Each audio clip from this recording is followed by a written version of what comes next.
Hi, it's Summer and welcome to a new video. In this vlog, I'm going to be reading like my friend Gwen from the channel Gwendolyn Kensinger. I did a video similar to this, I think like 2 years ago now, reading like my friend Elizabeth, and I had a lot of really good luck with the books that I read for that video. So I'm really excited to hopefully find some new favorites in this video too while I read like Gwen. In January of last year, I read Tomorrow and Tomorrow and Tomorrow by Gabrielle Zevin because of Gwen, because it's her favorite book of all time. And it is now one of my favorite books of all time. I loved it so much. It was my favorite book of 2024. And so because of that, I feel like I need to read more of Gwen's favorites because they might just end up being some of mine too. Some of her favorite books that I haven't already read that I'm going to be reading for this video are Love Redesigned by Lauren Asher, The Collected Regrets of Clover by Mickey Brammer, Ready or Not by Cara Bestone, and potentially Such Sharp Teeth by Rachel Harrison, depending on how much time I have for this video. The first book that I'm reading for this video though is Love Redesigned.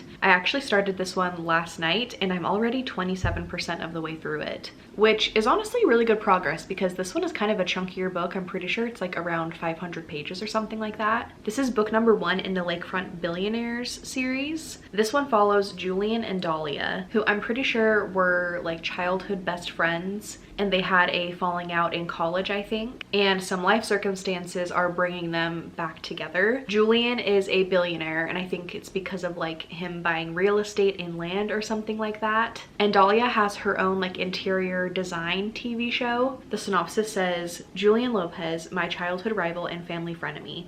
I vow to steer clear of him while recovering from my broken engagement. They decide that they're going to set aside their differences for the moment so that they can work on renovating a historic house together. It says that their temporary truce becomes compromised as they face years worth of denied attraction and mixed emotions. So this one is supposed to be a steamy small town romance, childhood friends to lovers, kind of second chance romance. So far everything that has happened is pretty much what is in the synopsis. Julian and Dahlia's families are really intertwined, I think. There's been a lot of characters mentioned so far and I'm trying to keep everyone straight, but it seems like their families are really intertwined. They all know each other really well. Besides Dahlia's broken engagement, she's also had some other things kind of come up in her life that are really hard for her to work through. So she just kind of has a lot going on right now. She's having a hard time, but she's going to therapy. I feel like the depression and anxiety rep in this book so far is really good. Where I'm at in the book, they have just decided to purchase this historic home together and to renovate it.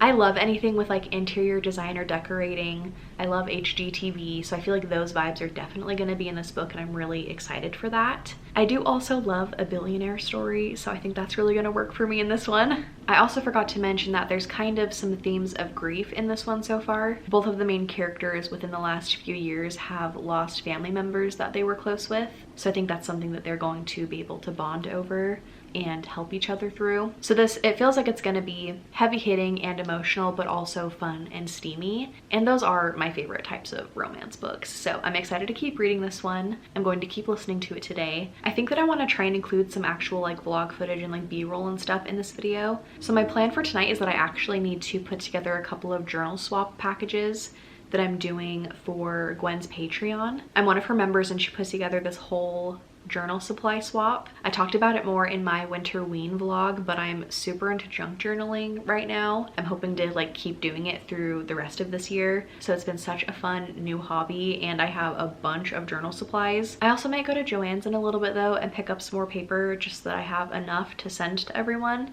I think that I'm sending it to 2 people. Last night I also designed my own kind of paper, or at least like a little collage of images that I can print out and they can cut the little images out and put them in their journal. So I think I'm gonna print those out tonight and have those ready to go for their packages. So I will try to film all of that and bring you with me, and I'm just going to keep listening to my book and I will just give you an update when I have one.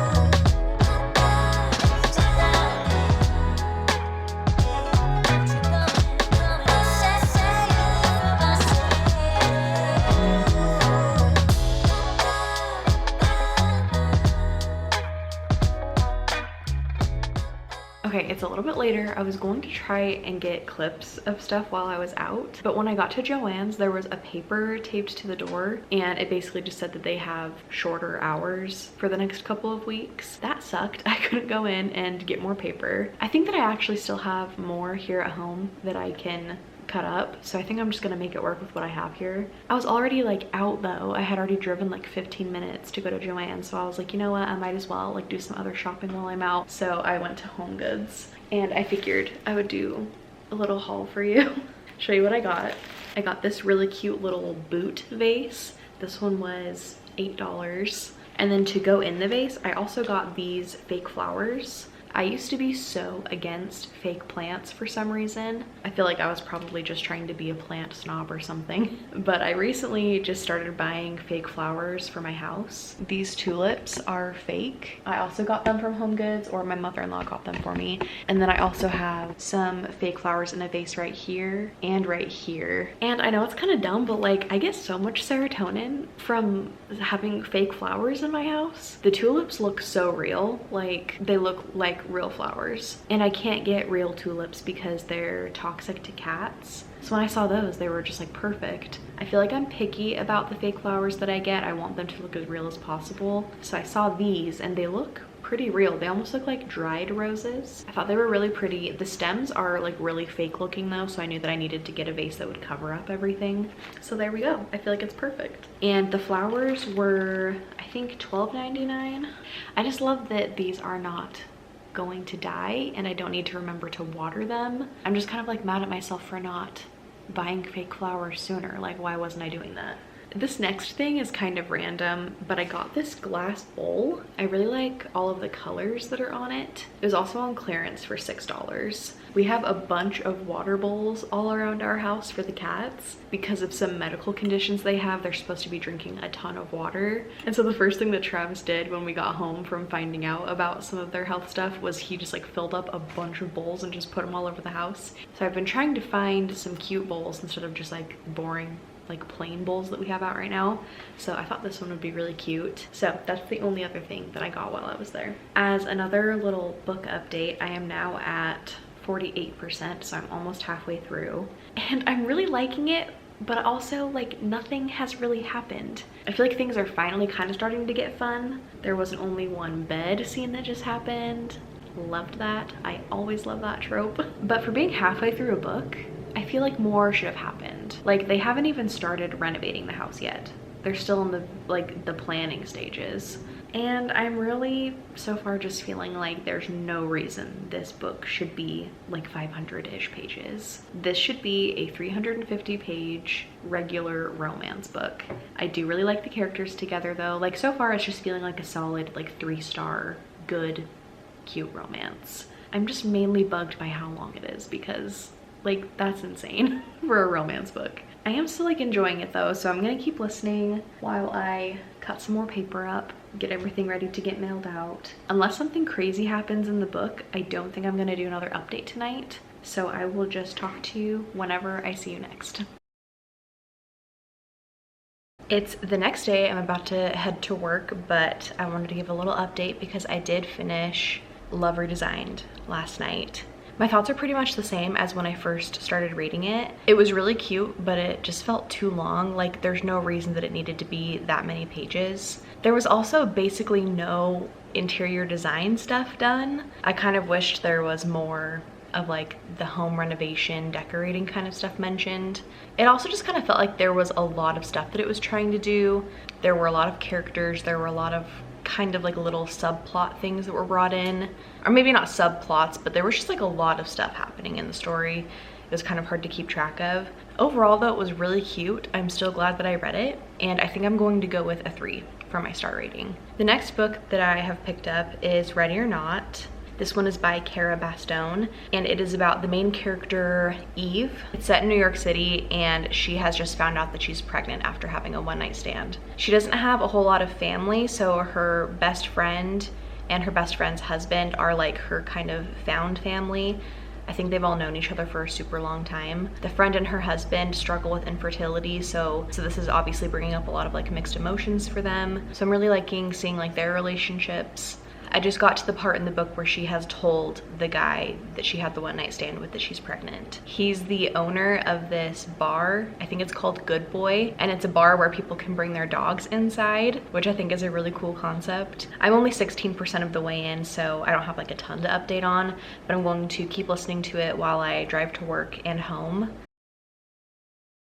I just got home from work. I am now on chapter 13 of my book, which is 47% of the way through. I'm really liking this book. I don't know for sure if I'm having 5-star feelings, but it's definitely like 4.5 right now. The main thing that's making it not a 5 is the writing style. It's trying really hard to be funny, and I wish that it would just kind of like chill out a little bit and stop trying to like make jokes and be quirky the whole time. Also, when I was talking about the book earlier, I had the people in this book kind of mixed up and like who's related to who and stuff. So the main character is Eve. She has a best friend named Willa, and Willa has a brother named Shep. And the three of them grew up together and were best friends. I, for some reason at the beginning, thought that Willa and Shep were married.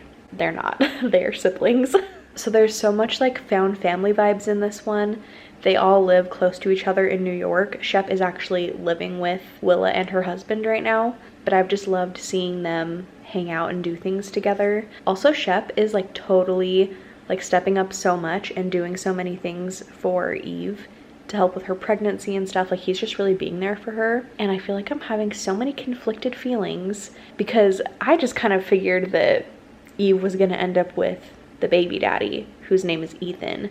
But now I'm like, is she gonna end up with Shep? Like, I'm definitely rooting for her and Shep. So, but I was just like really surprised by that since I hadn't like read the synopsis before reading it. This book is really reminding me of Out on a Limb by Hannah Bonham Young, which I read last year and loved. I gave it 5 stars. It's also a pregnancy trope book, and I kind of thought that I wasn't a fan of this trope, but I kind of think maybe I am when it's done right. I read other books where it just hasn't worked for me, but this one just feels so cozy. There are so many just like sweet, tender moments that I'm literally just like kicking my feet listening to this audiobook. Shep has a major golden retriever energy, and I just love him. I just really wish that the writing style could have been a little bit more like toned down and not so like cheesy and trying so hard to be funny, because otherwise this would be giving me 5-star feelings. I just finished Ready or Not. I think I'm gonna go with a 4.5. There was just like a little bit missing, and I just really couldn't get over the writing style. I just wish it was a little bit more toned down. In certain moments that were kind of like payoff moments that I had been really looking forward to, it was a little bit kind of messed up by the really cheesy, silly dialogue that Eve kind of included. It didn't entirely ruin it for me though, because I still just really loved it. Shep is such a cinnamon roll. I love him. Also, Ethan is a cinnamon roll too though. He's very sensitive and like not afraid to cry and show emotion. It was just such a sweet story. It even made me tear up a little bit. It was a really good one. I'm really glad that I read it. I really loved the setting with it being set in New York. I also loved the descriptions of like each of the places that we were, like Ethan's bar, Eve's apartment. It was very cozy and easy to visualize. It's kind of funny, I actually feel like there was more like decorating and house talk in this book than in Love Redesigned. Also, if you're planning on participating in X's and O's in February, I'm pretty sure that one of the reading prompts is to read a book with a cinnamon roll love interest. So this book definitely fits for that. Before I tell you about my next book, I wanted to do kind of a little bit of a haul. You're getting lots of hauls in this video. My in-person book club is happening this Saturday, and it's back in the city that I used to live in Utah. So I'm gonna be driving up, like doing a little road trip up there. I'm so excited to see everybody because I haven't been able to go the last few times. And this time in particular is going to be really fun because we're doing like a little gift exchange. It's like our little Galentine's party, and we're doing the gift exchange kind of like White Elephant style, where we put all of the gifts in the middle and everybody gets to choose one. They're not gag gifts though, they're like actual nice gifts. One of my friends from book club asked if I could go pick up a Lush order for her because we don't have one where I used to live in Utah, and shipping was gonna take a long time, so I went to go pick up her order from the Lush store. I kind of feel like I wanna try and pick her gift because I want whatever is in here. It smells so good. While I was over there though, I went and stopped in Sephora. I've never really shopped at Sephora. I think I've gone into one once before, but I wanted to go in and smell the new Glossier perfumes, and I also wanted to smell the original perfume because I think it's been reformulated again. I wanted to see if I liked it enough to maybe like buy it for my birthday or something. I'm still not 100% sure about that, but I do love other things from Glossier, so I got one of their products that I've been wanting to try for years now. It's called Future Dew. It's an oil serum hybrid. You do it after your morning skincare and before you do your makeup. It's supposed to make you look like super glowy. I think it also has like a slight tint to it, so I thought it could be nice for doing like minimal makeup because I don't really love to wear a bunch of foundation. Also, the packaging is 10 out of 10. While I was there, I also got signed up so that I could start accruing points and stuff. And since my birthday is in a little more than a week, they let me pick out my free birthday gift, and they had this Laneige option, which I've been wanting to try their lip mask forever because Zoe told me that I need to try it, but I just could never like rationalize buying it. This little pack came with Serapeptide, and it's a toner and moisturizer. And then this one is called Water Bank, and it's Blue Hyaluronic Cream Moisturizer. I am a beauty influencer. And then the main product, this little baby lip sleeping mask, and the scent is berry. This color of pink, my favorite. I really like that. A very good recommendation from Zoe. I fear that I'm going to have to buy this full price after this one is gone. And you better believe I'm gonna put these in my junk journal. I also wanted to show you really quick what I got for the gift exchange. I repurposed this box that I got some stuff in for Christmas. I tried to make it more Valentine's Day-y by adding like some kind of pink bows and stuff. Here's the inside. I got some little Cadbury eggs, and then I got some stuff from work while I was there yesterday. I got this bracelet, and it came with a really cute little bag to put it in. And then I also got a Capri Blue volcano candle.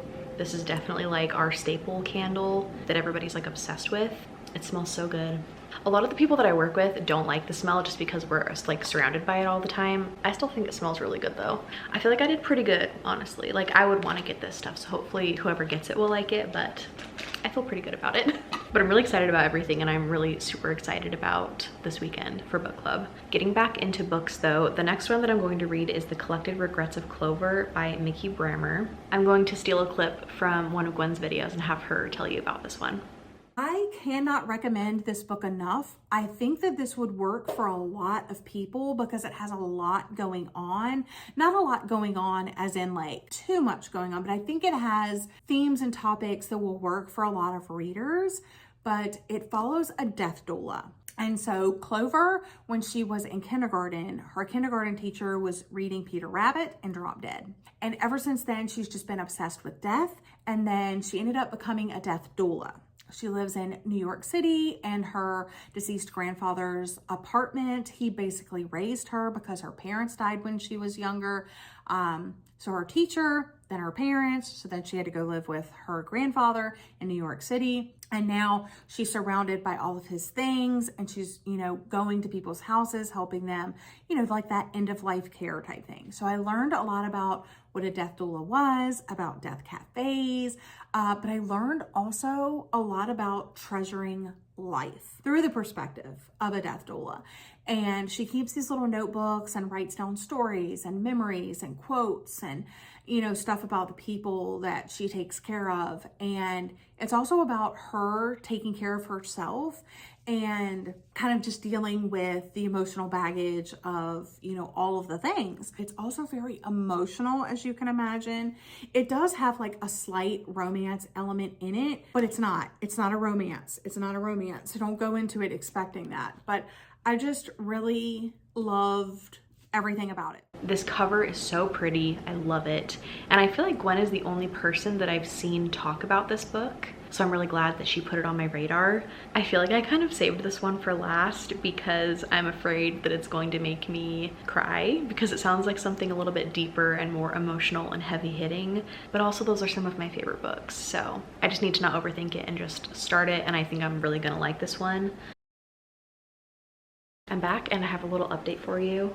I have made it to 29% in my audiobook.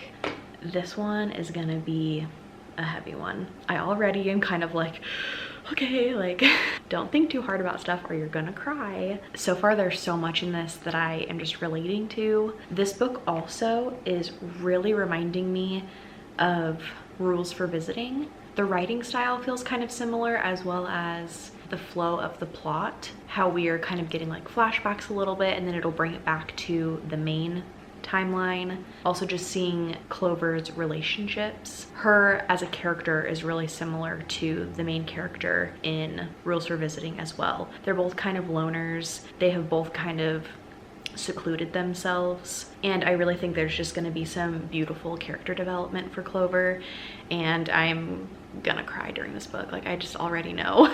Clover has been really close to death for most of her life, and she's always felt kind of connected to it. So she was kind of an outcast in school and stuff because people were just like, that's the weird girl who's obsessed with death.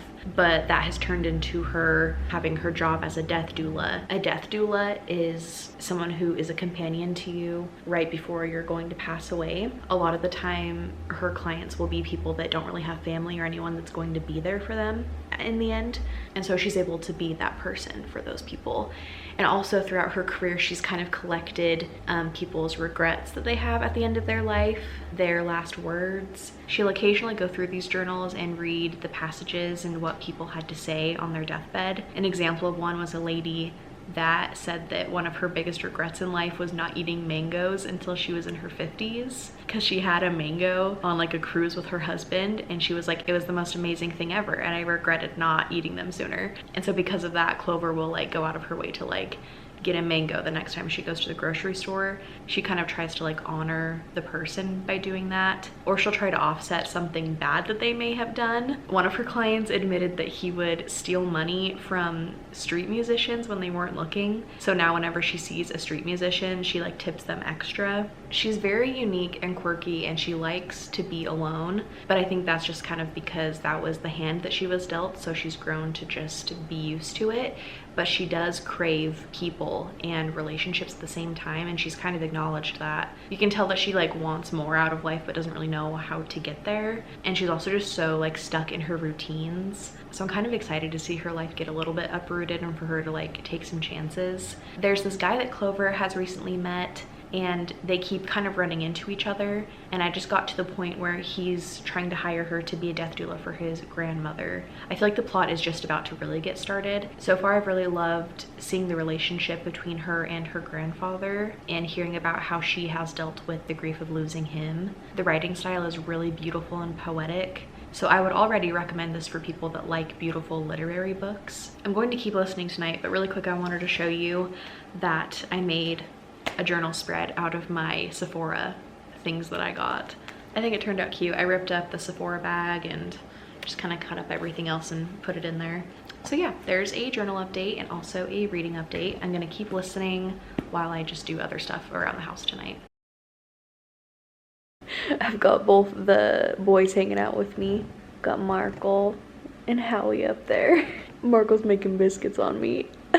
I just made it to the 50% mark of the book. I'm still really liking it, but even though this is not a plot-driven book, the pacing has kind of slowed down a little bit. I'm hoping it'll kind of pick up a tiny bit as she starts to like do more things and putting herself out of her comfort zone. The tone is still the same though, and right now we're just kind of seeing Clover get to know her current client a little bit more. It's the grandmother of that guy. She's definitely very sassy and I really like her. There's also kind of a love interest, and I can't tell if we're supposed to like him or not. I do not like him, so I'm really hoping that's not gonna be a thing. It's fun to see Clover kind of navigating romance for the first time because she just like has no idea how to do any of it. And luckily she's kind of made a new friend who I really like. I really love this new friendship. I forgot her name, but this new friend is really helping her kind of like navigate this kind of stuff.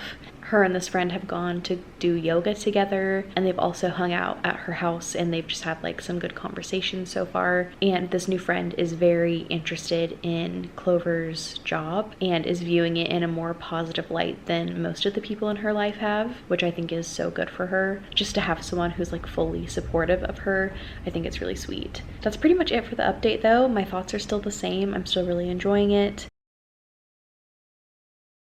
It's the next day and I'm back with my final update for The Collected Regrets of Clover. I really liked it. I think that I'm gonna go with 4 stars for this one.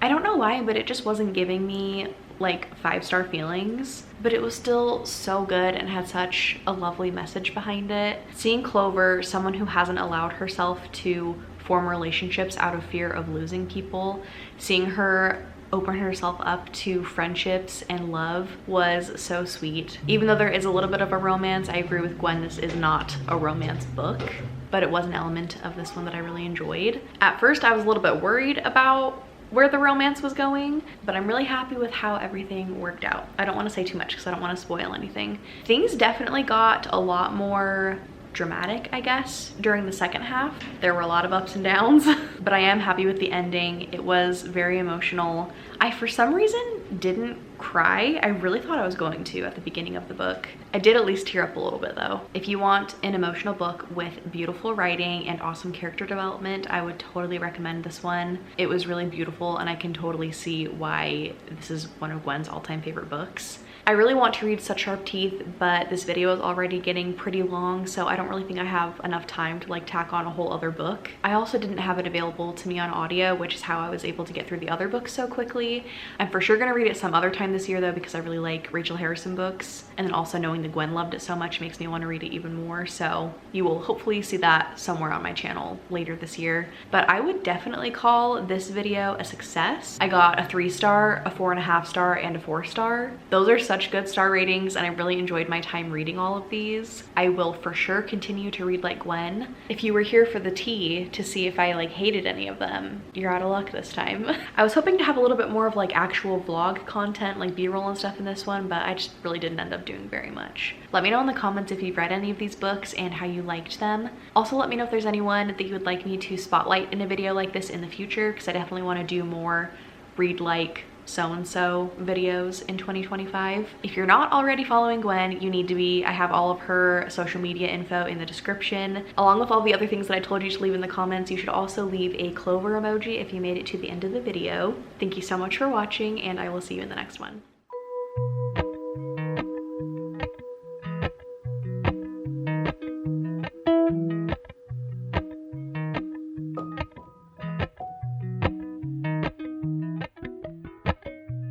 Appalachian sunrise.